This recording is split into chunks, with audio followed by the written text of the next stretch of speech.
One of the most common things that crosses every dungeon master's mind is, who's going to be the final boss? Who's going to be the big bad evil guy? The BBEG. The one who caps off the entire adventure. The most common things could be things like liches, or vampires, or, my personal favorite, a Rakshasa. Let's talk about it. Riser, double. I take how much damage?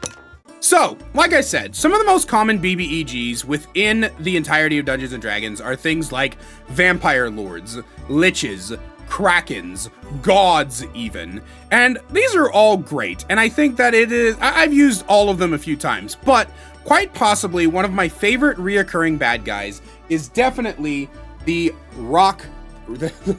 Rakshasa. It is, how you pronounce this thing is commonly debated upon, though I'm pretty sure there's an official pronunciation out there.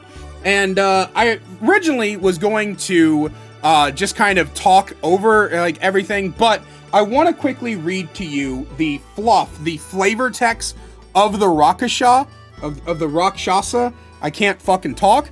So that you guys can get like a general idea of how cool this thing is. It's one of my favorite creatures in Dungeons & Dragons overall. The Rakshasa employs delicacy and misdirection in its pursuit of dominion over others. Few creatures ever see this fiend in its true form, for it can take on any guise it wants, although it prefers to masquerade as someone powerful or influential, a noble, cardinal, or rich merchant, for example. A Rakshasa's true form combines the features of a human and a tiger, with one noteworthy deformity. Its palms are where the back of the hands should be, or where the back of the hands would be on a human. Evil spirits in mortal flesh. Rakshasas originated long ago in the Nine Hells, when powerful devils created a dark ritual to free their essence from their fiendish bodies in order to escape the lower planes. A Rakshasa enters the material plane to feed its appetite for humanoid flesh and evil schemes. It selects its prey with care, taking pains to keep its presence in the world a secret. Evil Reborn. For Rakshasa, death on the material plane means an agonizing and torturous return to the Nine Hells, where its essence remains trapped until its body reforms, a process that can take months or years. Keep that in mind. What the fuck? Where did my voice go on that one? When Rakshasa is reborn, it has all the memories of knowledge of its former life, and it seeks retribution against the one who slew it. If the target has somehow slipped through its grasp, the Rakshasa might punish its killer's family, friends, or descendants. Like devils, Rakshasas killed in the Nine Hells are forever destroyed. Now, one of the big things about this creature is that CR-wise, it's not very strong. It's a CR 13, which is pretty beefy, but one of the problems is that CR sucks, and I'll be doing a video about that at some point. But overall, for combat-wise, the Rakshasa doesn't seem like a lot. Probably best to have a party of, so if you have a party of 4, I would say a level 10 party could probably pretty significantly take this thing on. But overall, the Rakshasa is such a good, powerful creature for a campaign, not because of how strong it is in general, but because of the lore and roleplay implications around it. A while back, I did a video, my second ever Dungeons & Dragons video, called 3 Story Starts, and I gave you guys a story about a princess who the party was escorting, who was actually being hunted by a Rakshasa because her great-great-grandfather slew it in a previous life, and she was the only descendant left. In my opinion, this opens up a world of roleplay and lore possibilities as well as story beats.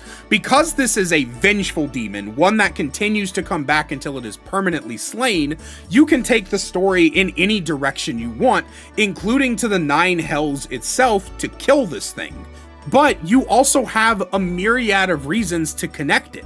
So, for example, you can even draw a connection to one of your players, with their permission, of course, where maybe their great-great-grandfather was the friend of someone who slayed the Rakshasa. And since the Rakshasa can't go after any of the family members of its original killer, it went after its friend. And then when the friend slew it, it goes after its descendants. So now the party constantly has one on their ass that they're having to deal with. Rakshasas can also be incredibly powerful people, like a king or a lord or a baron. They could be an evil advisor in the king's court, slowly using their influence to bring everything together and creating this really cool and unique story that not many people have. Imagine you go to a village and there's a common thing that happens where travelers just tend to disappear. They come in, they hang out, they eat food, they joke and laugh at the tavern, but for all the village people, they'll always wake up the next morning and adventurers are no longer there. And then all of a sudden your party is taken and kidnapped by what appeared to be the village leader, but was actually a Rakshasa. I love Rakshasas in almost every single one of their forms, and I think that they're one of the coolest things that you could use for a BBEG. And if you're going to be writing a story about a Rakshasa, you need to remember a few things. Number one, they are not good, but they are very, very intelligent. And I know that seems weird, but one day I'm going to do a whole video on alignments and you'll see why I say that. Rakshasas are incredibly intelligent creatures. They're tactical, they're mindful, and they're devious.